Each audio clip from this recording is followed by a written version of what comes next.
Hi, my name is Jack Bosch and welcome to this month's video of the month. As you guys know, my video of the month is always a concise, to the point, typically fairly brief video that shows you exactly one of the aspects of my investment business and how I do it. So today I want to share with you how you make an offer. Just quickly, I'm going to walk you through the two documents that you use to make an offer. Now, whether you have my my Land Profit Generator program, my Land Profit Formula program, or my Ultimate Land Lottery program, or my Hidden Tax Sale Cash program, or a couple of other programs, they all use a similar, in a sense, template to make an offer. So therefore, let's get started. First of all, when you make an offer, you put two documents in there. First of all is the offer kind of cover sheet. And the offer cover sheet basically puts on the very top, you put in your logo or space for your stationery. If you don't have a logo, you just put in your name and your address and so on, so that people know it comes from an official place. Secondly, you put the date. So don't just put the word date. Put actually the date that you want it to be. So whatever that is, let's say November the 29th, 2012. Okay, so something like that. Then you put in the information about the owner. Now, if you make multiple offers at the same time, you don't have to type this. You actually use mail merge fields. And in the program, in the videos, there's an if you right here somewhere around the same tool here, the same video, there should be a place where you can watch some tutorials. And the tutorials, one of them is how to do a mail merge. So this is not subject to this video of the month, but basically with a mail merge that you can do, you can simply take this and mail merge from a database or from an Excel spreadsheet the names and addresses right into here. The same thing you do with a Mr. and Mrs. You obviously don't say just dear Mr. and Mrs. You say dear Mr. and Mrs. Smith, dear Angela and Tom Miller, and so on, right? So you basically put in the names. Now, you also can mail merge that, as you see, because it's highlighted in gray. That means it's an actual data field that can be pulled in from somewhere else. Then you basically take the text as is. You don't need to change anything there. It says, first of all, let me thank you for responding to your letter and contact us regarding your property in. And you see the county as well as the state are also mail merge fields. So if this is in, let's just pick a county, Apache County, Arizona, you fill in here Apache, and here you put in Arizona. It's as simple as that. And then after doing research and analyzing the specific characteristics, location, size, access, utilities, and so on of your property, I'm willing to offer you the following. So again, this is only the cover letter, but in the cover letter, you're already telling them what the offer will be. This is not the document that they need to countersign and send back to you. This is just your informational document on top that you tell them, hey, here's what I'm going to offer you. If you'd like it, then go sign the second document. And here's how we go about that. We tell them what the net amount is that they will receive. Now, this is important to this as a distinction. We're actually turning around the process of how most real estate agents do this. Now, we're not an agent, we're a principal. Typically what people do is you sell a house, they say, I'm offering you $100,000 for that house.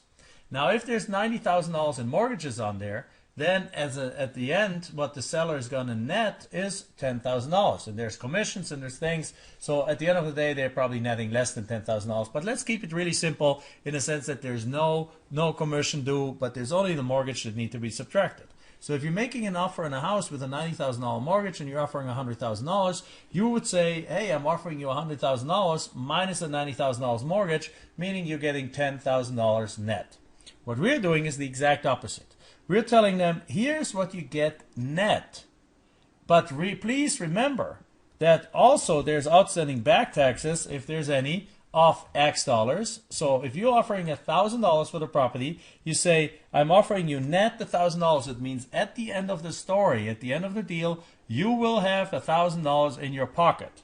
And then it says, well, on top of it, I'm going to pay, let's say there's $3,000 in back taxes. I'm going to pay an extra $3,000. And therefore, the buyer estimated cost of purchase is $4,000. So again, what we're doing is we're doing this backwards. We're telling the seller, here's what you can expect net in your pocket but really what the buyer's total estimated cost of purchase is much more, because there's also back taxes and other things that you can add to that, and therefore my offer is X. So the offer amount might be $4,000, but the net is $1,000. And then it says, it's a bunch of blurb that says, please, as you review, please keep in mind that I cover all the back taxes, closing costs, and so on. So, and therefore, there's no hidden fees, and I close quickly. And therefore, you simply need to sign the attached, here it says, simply need to sign the attached sale agreement, fax it or email back to me. As soon as I receive it, I will call you to make arrangements with True.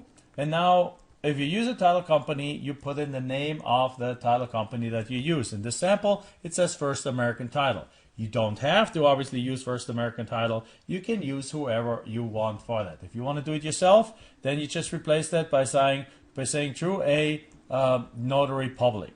Okay? And then sincerely, you put in your name and your company name, and this is the first document that you're all done with. So now, let's look at the second document. With that first document, you also now sending them that sale agreement.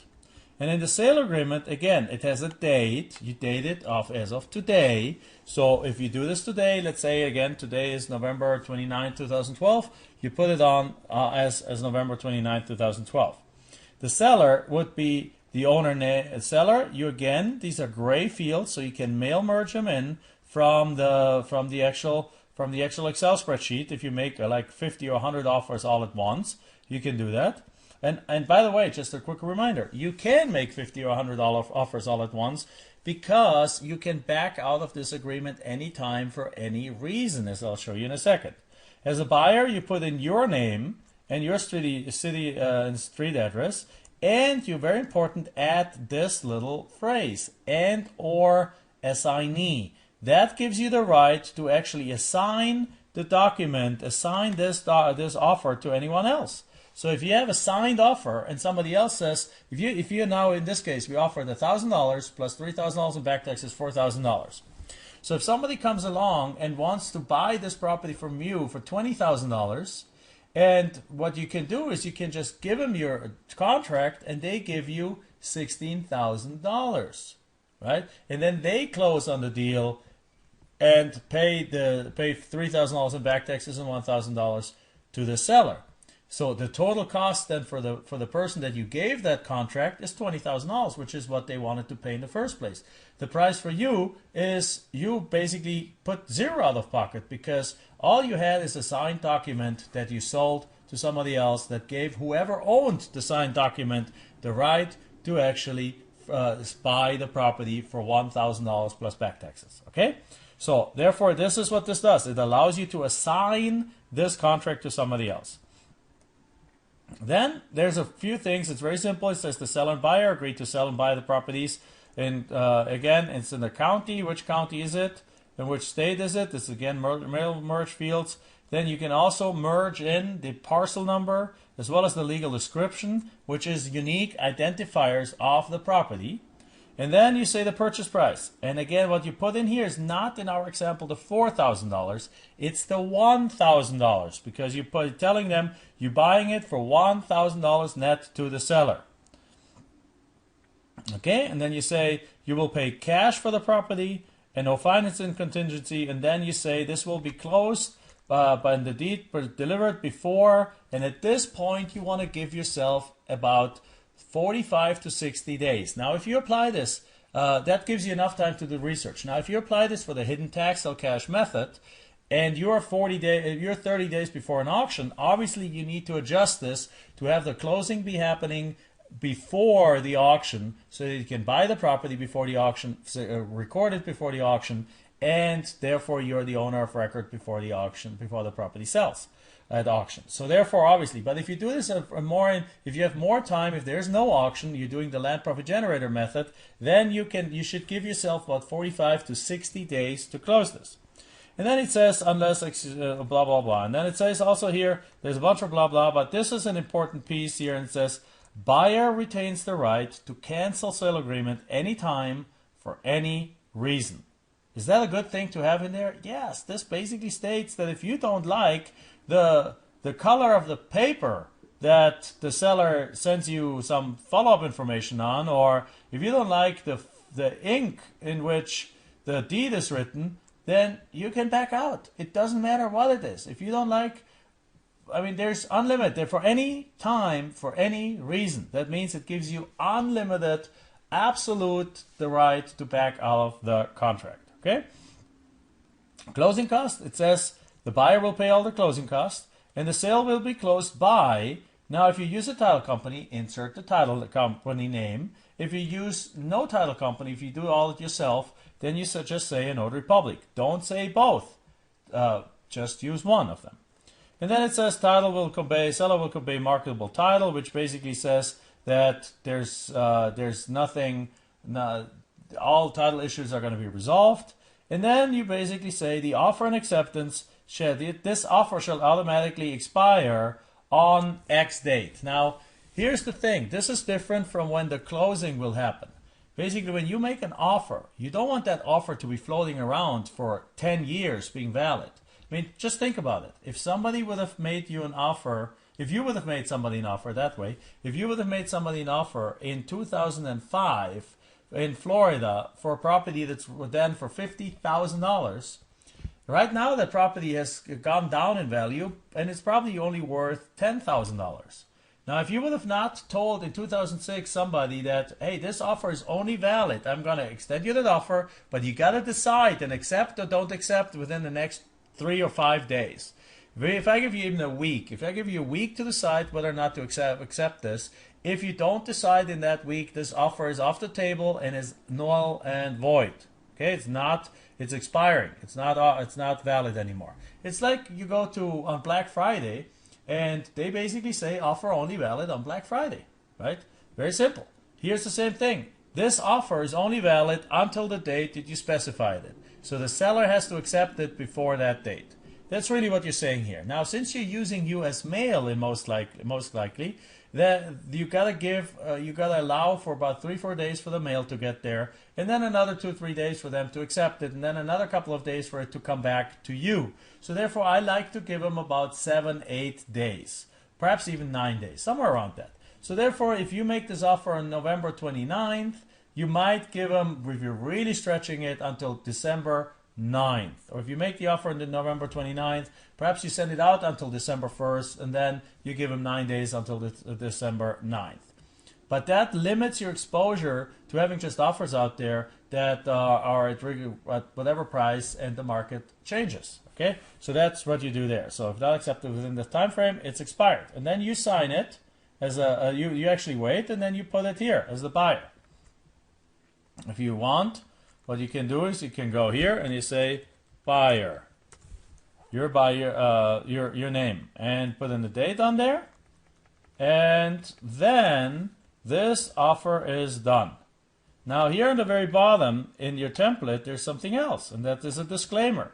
Now make sure that you don't send out the document with this disclaimer. So how do you get rid of the disclaimer? You go with your mouse, with your little arrow here, and you double click. And when you double click, this becomes active. And then you highlight it all, and then you press the delete button. And then you go here, and then it is done.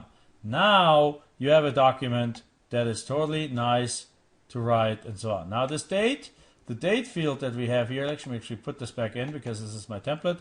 But the date field here is also an interesting field, that this is a field that you don't fill out when you send it out. This is a field that I put in there when I get the offer back accepted. So I don't know when I got this document all back by mail. So it's a little note to myself, really. Okay? So really, that's it. That's what I wanted to share in this video of the month.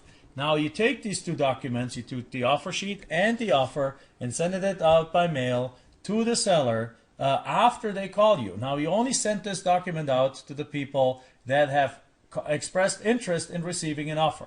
So again, to summarize the process, you first send out some letters using the neutral letter. Then people are going to call you. Once they call you and give you all the information about the property, then you prepare your offer. Then you send these two documents out. You send them out in the mail to them. And then when they come back accepted and signed, then you move on to the next step. Now, we do get a lot of questions about how to fill out these forms. That's why I wanted to go and create a little video of the month showing you how you complete these two documents. So with that, I want to say thank you for your attention to this video of the month. I hope you found value in it, and I hope you use it. It becomes easier to fill out these forms. They are already very simple forms. Everything that you need to edit is that you need to put in is kind of highlighted, or it comes up as gray anyway. And so I'm excited. It's easy to use. Now it's even easier to use. So go ahead, use it, and report back to me with your success stories. Thank you very much. My name is Jack Bosch, and I wish you all the success. Thank you.